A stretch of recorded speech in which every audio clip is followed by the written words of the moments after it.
Hello viewers, good morning. So आज मैं बात करूंगी बेसिकली अपनी डिटेल स्ट्रैटेजी के बारे में। काफ़ी क्वेश्चंस आ रही थे, काफ़ी कमेंट्स आ रही थी कि मैम आपने प्रिपेयर कैसे किया, क्या कुछ हार्डशिप्स आई, और प्रिसाइज टिप्स की किया कैसे, क्या क्या बुक्स वगैरह रेफ़र की। तो आज मैं अपनी डिटेल स्ट्रैटेजी आपके साथ शेयर करना चाहती हूँ। First of all to begin with थोड़ा सा रूटीन बताती हूँ कि मेरा दिन का रूटीन क्या रहता था। तो मेरा रूटीन रहता था कि मैं 10 से लेके 4 बजे तक सोना रहता था मेरा, और ये मैं I use to stick hardly to it, I mean hardly as an strictly to it. तो 10 बजे सोना, 4 बजे उठना। बीइंग अ मॉर्निंग पर्सन, सुबह मेरी पढ़ाई अच्छी होती थी। 4 बजे उठने के बाद रात को 10 बजे तक सोने तक आप डेली रूटीन एक्टिविटीज़ का थोड़ा टाइम निकाल दीजिए, खाना पीना और नहाना वहाना। उसके अलावा जो बचा हुआ टाइम जाता था वो सारा एक्चुअली रियली डेडिकेटेड वाली स्टडीज़ में ही जाता था। कई बार ऐसा होता था कि व्हाट्सएप वगैरह के कारण या इसके कारण डिस्ट्रैक्शन होता था, तो मैंने अपना व्हाट्सएप डिसेबल कर दिया था। जितने भी ग्रुप्स में मैं मेंबर थी, मैंने ग्रुप्स को एग्ज़िट मार दिया था। So basically I had taken a back seat from social media completely. साथ में मैं अपने फ्रेंड्स और फैमिली वगैरह की बात करती हूँ। देखिए, मैं एक 4 साल के बेटे की माँ हूँ। जब मैंने अपनी पढ़ाई की शुरुआत की तो एक इमोशनल आउटबर्स्ट भी आता था, क्योंकि मैं अपने बेटे से अलग रह के पढ़ाई कर रही थी। तो शुरुआत में मैं क्या करती थी कि मैं उससे वीडियो चैट वगैरह करती थी, बट आई फाउंड कि उससे मैं और ज़्यादा डिस्टर्ब रहती थी, बिकॉज़ ज़्यादा इन्वॉल्व होने से वही थॉट्स माइंड में रहते थे। तो मैंने फिर और थोड़ा सा हार्ड डिसीजन लिया। I completely stopped interacting with my son, with my mother, father, everybody. मैं अपनी मासी के यहाँ रह के, गाँव में रह के तैयारी कर रही थी, और मैं लिटरली किसी से बात नहीं करती थी।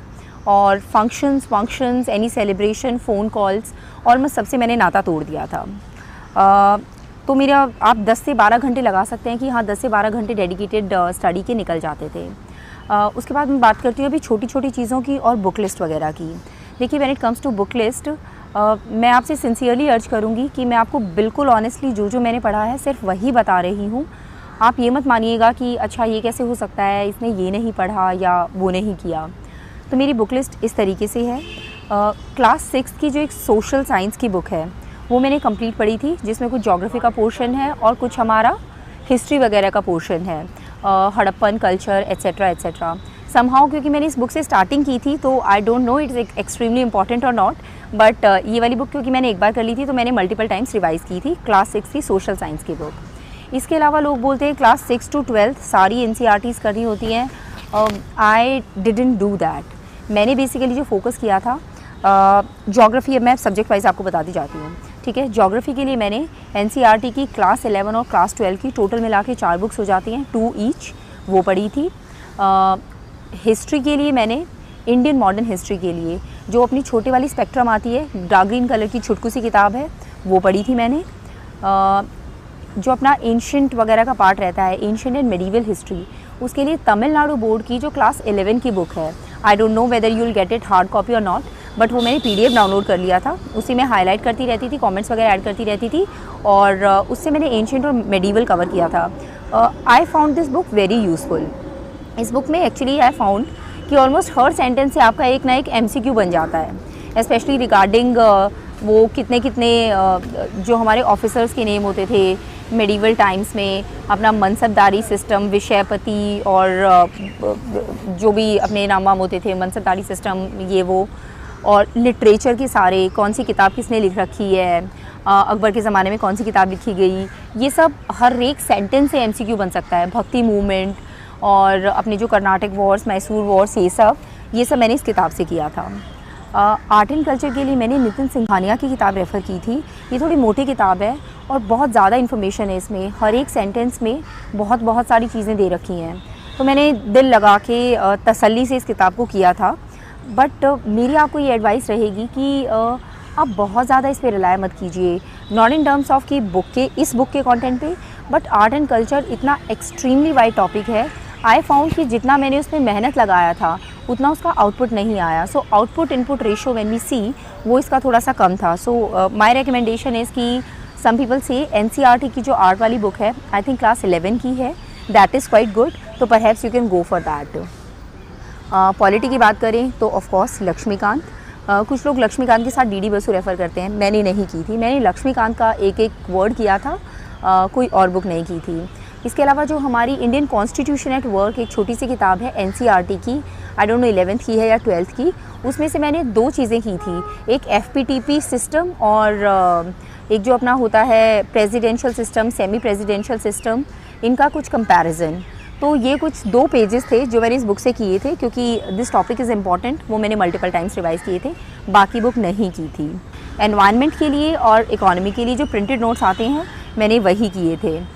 शंकर आईएएस के printed notes for environment and similarly economy के लिए एक जो राव्स या राम्स के थे, I am sorry I am forgetting, तो ये वाला मैंने किया था। आई थिंक बुक के इन टर्म्स ऑफ कंटेंट ये सफिशिएंट है। इसके अलावा बजट और इकोनॉमिक सर्वे, मल्टीपल रिविजन्स, उसकी हर एक स्टैटिस्टिक, हर एक स्कीम का नाम बहुत थॉरली किया था। बीच में फिर मैं आपको ये भी बताना चाहूँगी कि करंट अफेयर्स के लिए मैंने सारा ऑनलाइन सोर्सेज रेफ़र किए थे।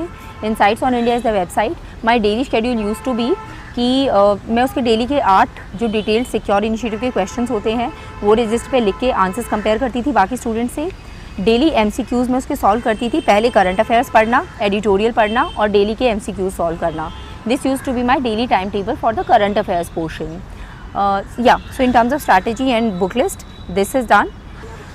For preliminary my advice to you would be, test series कोई भी करिए आप, एक ही कर लीजिए। मैंने एक ही की थी, बाकी लोग बोलते हैं कि कायदे से 2 करनी चाहिए, मैंने एक ही की थी इनसाइट्स ऑन इंडिया की, और मैंने इसे मल्टीपल रिविजन्स दी थी which is very very very important. ठीक है, कोई भी टेस्ट सीरीज़ करिए, स्पेशली फुल लेंथ टेस्ट पे फोकस रखिए, मल्टीपल टाइम्स रिवाइज करिए और उन क्वेश्चंस को मार्क करके जो आपके गलत हुए हैं उन्हें कई बार रिवाइज कर लेंगे ना, तो that will stick to your mind. So that is going to be my advice for preliminary. When it comes to my optional, which was sociology, मैंने सेल्फ स्टडी किया था, घर पे बैठ के ही प्रिपेयर किया था। तो मैंने क्या था, मैं मार्केट से जाके नोट्स ले आई थी 3, एक उपेंद्र सर के नोट्स जो उनके हैंड रिटन नोट्स मिलते हैं मार्केट में, एक महापात्रा सर के नोट्स, और इसके अलावा मैंने कुछ बुक्स ले ली थी, हरलम्बोस मोटे वाली ली थी, डार्क ब्लू वाली। तो ये 3 मेरे मेन सोर्सेज थे और मल्टीपल टाइम्स इन्हीं चीज़ों की मैंने रिवीजन ली थी। महापात्रा सर के नोट्स को मैंने सिर्फ पेपर 2 के लिए पढ़ा था और उपेंद्र सर के नोट्स को मैंने पेपर 1 पेपर 2 दोनों के लिए पढ़ा था। और जो अपनी हरलम्बोस है उसमें से कुछ सेक्शंस हैं, मैं लेटर ऑन आपको उसकी डिटेल दे दूँगी कि कौन से पेज वाइज मैंने पढ़े थे। ये मेरी स्ट्रैटेजी थी। ये सब पढ़ने के बाद कुछ समझ आना शुरू हो गया था। Being a science student, humanities थोड़ा पढ़ना खुद से टफ हो रहा था, लेकिन लेटर ऑन जब जाके मैंने टेस्ट सीरीज़ ज्वाइन की तो जो डाउट्स थे they are also got clear. So this was my strategy for optional. एक और मैं बताना चाहूँगी, मेंस आंसर राइटिंग के पर्सपेक्टिव से 4 चीज़ों का ध्यान रखिएगा। करंट अफेयर्स से लिंक करिए, use a lot of statistics, use the names of committees, expert committees which are constituted for various subjects, and use a lot of diagrams, be it flow charts or any other picture. Okay, so these all things will enrich your mains का answer. इसके अलावा मैं आपको ये कहना चाहूँगी कि देखिए प्रॉब्लम्स बड़ी आई थी, ठीक है, और बीच में बहुत बार ऐसा महसूस होता था you will not be able to do it. आपको ये ना लगे कि हाँ हर कोई टॉपर यही कहता है कि मुझे विश्वास नहीं था मैं बन जाऊंगा, ये मैं आपको जेन्युइनली दिल से और ऑनेस्टली बोल रही हूँ। बहुत बार ऐसे थॉट्स आते थे, गिव इट अप, तू कहाँ इतनी लंबी जॉब करने के बाद अपना इतने लंबे समय और छोड़ के आ गई है। बट उस टाइम पे मैं अपना सिर्फ और सिर्फ माइंड में अपना एम लाती थी, जिस एम के साथ, जिस जज्बे के साथ शुरुआत की थी, लेट मी कंटिन्यू दैट। और अपने कई बार फ्रेंड्स वगैरह से बात कर लेती थी, भाई से, पापा से, माँ से, और रोना आता था तो रो के निकाल देती थी। सो मतलब इन सब तरीक़ों से मैंने अपने आप को मेंटली प्रिपेयर किया। लास्ट ईयर के जो टॉपर्स वगैरह होते थे उनके इंटरव्यूज़ वगैरह काफ़ी पढ़े थे, उनमें से कुछ टिप्स ली थी। So yeah people, this is my strategy, this is what I followed. बाकी आपके कुछ क्वेश्चंस रहते हैं तो I will be ready to answer them in comments. So wish you all the best.